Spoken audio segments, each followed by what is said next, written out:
Hi guys, my name is Hannah and today I'm going to be showing you how to design your very own undiscovered animal. For this project, you will need at least 2 pieces of paper, a pencil and an eraser, and lots of coloring materials. The world is full of amazing animals and there's millions more out there that we haven't discovered yet. Did you know just last year we discovered a brand new species of dolphin in Mexico and a new frog was spotted for the very first time in Peru? Well, today we are going to use our imagination to create animals that could be out there in the wild, just waiting for us to find them. By the end of today's workshop, each of you will draw and name a unique and interesting animal from your imagination. And I hope your teacher will consider sending your artwork to the Longford Library so that we can compile a field guide of the undiscovered animals of Longford.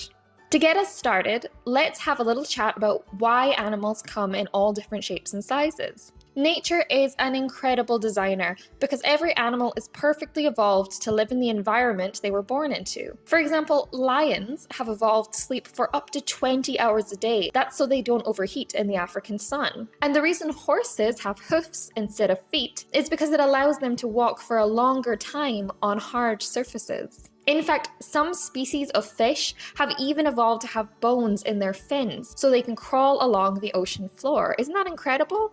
So when we design our undiscovered animals, there are 2 things we need to keep in mind all the time: observation and imagination. Write these 2 things at the top of one of your pages. This is going to be your rough work page. If you have time, now is a great opportunity to go outside and make some observations about your environment. Ask yourselves, well, what kind of plants live in my area?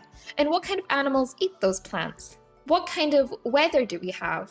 Are our animals made for hot weather or cold weather or something in between? Are animals in the town different from animals in the countryside?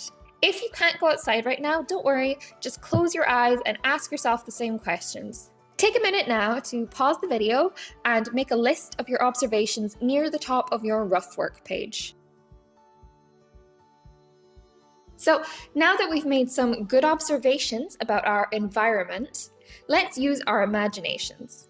A good way to invent a new animal is to use an existing animal as a starting point. Here's an example of an animal I designed. I called him the Mushroom. Because there are a lot of field mice running around the Longford countryside, and a lot of mushrooms grow there too, I thought, wouldn't it be cool if there was a mouse that lived among the mushrooms, disguised as a mushroom? And that's why we haven't found him yet. It would make sense because mice are the right size and color to hide under mushrooms. They blend right in. Try to consider how your animal's habitat might affect their design. A lot of animals have evolved to blend into their environment, like for example, chameleons, cuttlefish. There are even types of insects that have evolved to look like sticks and leaves. Have a think as to whether your invented animal would want to blend into their environment or if they want to stand out. Another good starting point when designing your brand new animal is to combine elements or traits from pre-existing animals into something unique. As an example, I've designed a frog. That is to say, a cross between a frog and a hawk. If you observe a real-life frog in the wild, you'll see that they live between 2 habitats already. They live in the water, like fish, but they can also thrive on land and breathe air. This is because they are amphibians. I think, therefore, it makes sense that they would expand to new territories. They've already conquered the water and the land, so the only thing next is the sky. Keep this in mind when you're designing your animal. Would they like to move into a new territory? Do they have traits that accommodate this? What I mean by traits is asking yourself, does my animal have wings? Does it make sense that they have a tail? Can they see in the dark? Do they have fur or scales or feathers or something else? Can my animal breathe underwater, or does it breathe air, or does it breathe fire? These are all traits and they're very important. If you'd like, take this opportunity to pause the video again and make a short list of traits for your animal on your rough work page. It's also possible you'd like to invent a totally original animal that doesn't look like anything else on Earth that already exists. That's a great idea. Here's my example. I called them a Bling Bob. They live under the water, so I gave them traits like wavy limbs for swimming, big protected eyes for seeing underwater, and a fin on top of their head. If you have an idea for an animal that looks like nothing else on Earth, I can't wait to see it. But it's still important to keep in mind its habitat and its traits. Don't forget to give it a name that matches its personality. By now, I hope you all have some idea of what kind of animal you're going to create. That's brilliant, but sometimes drawing animals can be a real challenge, especially ones that nobody has ever seen before. I'm going to give you some tips on how to improve your art in general, but especially for drawing animals. On your rough work page, begin by drawing 4 circles, like shown here. You can use the back of your page if you need a bit more space. Label these circles like I have: fur, scales, feathers, and the big one, characteristics.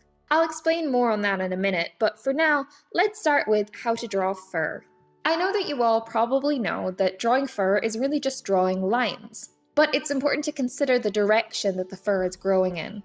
And you might be thinking, hang on now, Hannah, what do you mean direction? Doesn't fur just grow straight out? And well, fur actually doesn't grow straight or down, it grows in different directions. This is why when you stroke a cat, you move your hand in the direction the fur is already going. And it's why when you try to rub a cat's fur the wrong way, it'll feel weird, and the cat may not like you afterwards. In our first circle, let's practice drawing fur going in a direction. Follow along with me and pause the video if you need a chance to catch up. I'm going to draw the lines of the fur going in a nice little curve around the circle here. It can be tempting to draw straight lines going straight down, but that's really boring. We're too good for that.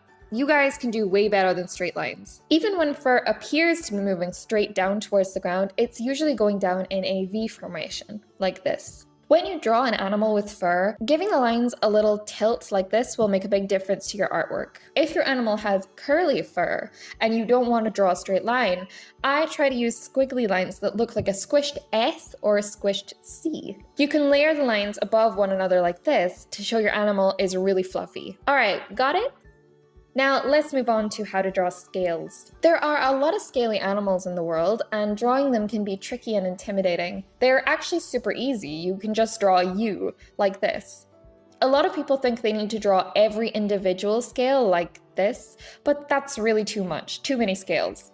You can create the impression of a scaled animal by just drawing a couple, peppering them over the body of your animal and leaving some blank spaces in between. Not every space has to be filled. To get the effect of slimy scales, when you color in your artwork, make sure you leave a highlighted space. That means a part of your animal that is shiny, and use a light color, maybe even white. Giving scaly animals a shine will make them look slippery and slimy. Some scales are U-shaped, while tougher scales may have a more square appearance, like so. By using curvier lines, your animal will look softer to touch, but angular lines, like a square, will make an animal look hard and tough. Keep this in mind when you're drawing. Maybe a scarier animal, like a crocodile or dinosaur, will have square scales, but a nice friendly animal, like a snake or a gecko, will have rounder ones.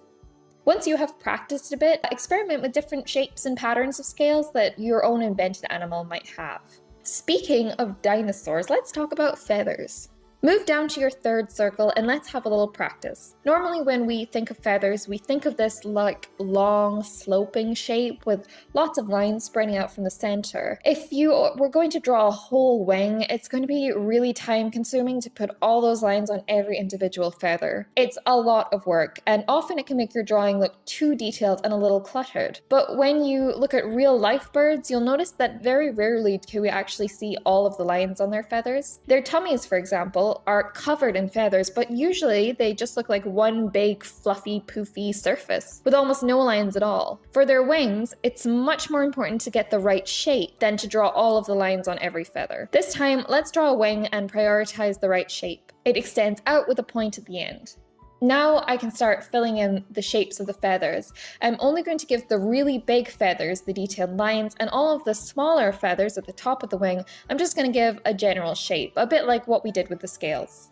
A few gentle lines will give the impression of the bird's tummy like this, without drawing all the feathers and all of their little lines. It's also good practice to be doing some closed wings too, because the shape is different. The shape of a closed wing is almost like half of a love heart. Now let's talk about characteristics. And what this really means are the defining traits of our individual invented animal. I talked about this briefly earlier when I was asking you, where does your animal live and how does this affect what they look like? Well, now we're going to focus on small details which will add up to make your character and your animal really, really special. For example, what shape are their ears? Bears have round ears, but cats have triangular ears, and dogs' ears come in lots of different shapes and sizes. Think about what they eat and how this will affect their teeth. Meat-eating animals like cats and crocodiles and wolves have very sharp teeth, but grass-eating animals like sheep and rabbits have square teeth. What kind of teeth does your animal have? Do they even have teeth? What shape and color are their eyes? Does it affect how well they can see? What kind of feet do they have? Do they have paws or hoofs or claws or flippers? If they have a tail, what shape is it and why? Is it fluffy or scaly or bald like a little mushroom? All of these small details will add up to make your animal very special and very memorable and of course unique. Those are all my tips on how to draw animals. I hope you'll find them very useful. The last thing I want to share with you guys is a little artist trick that helps me when I get stumped. Sometimes I'll have a great idea for what I want to draw, but I don't know how to start. If you're thinking to yourself, oh, well, I still can't draw animals, I don't know how, then my advice is to start by drawing some shapes. You don't have to put all of the lines in the right place on the first try or know where everything goes. Instead, let's look at a picture and then break it down into simple geometric shapes like this. We can see the mushroom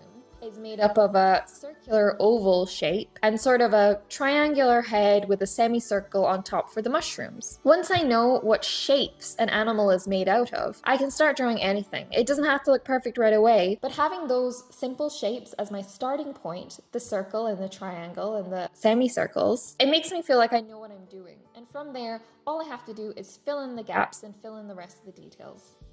I hope this little trick will help you all improve your drawing skills. And that's it. Go forth and create a unique animal from your imagination that may be hiding somewhere in the world waiting for us to discover it. This workshop was supported by the Longford Library and Creative Ireland, and I really hope you all enjoyed it. I hope I'll get the chance to see the amazing creations you come up with. Have fun and happy creating!